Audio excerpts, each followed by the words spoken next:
जय जगन्नाथ दर्शक बंधु ओम नमः शिवाय।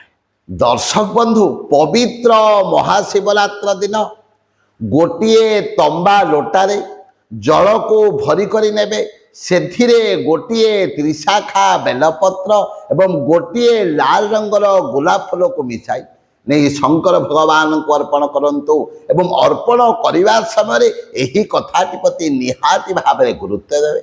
जेते बेले अर्पण करेंगे आपणकर ये बुढ़ा आंगुठी दुईटी केबे मध्य लोटा को छुईबे नाही। यही 8टी आंगुली एमिति रखी मध्य लोटाटी को रखिबे एवं शिवलिंग उपरे जल को अर्पण करेंगे।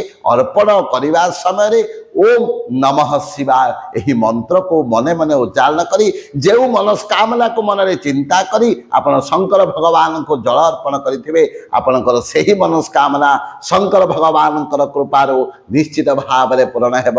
जय जय जगन्नाथ, जय जय जगन्नाथ, जय जय जगन्नाथ।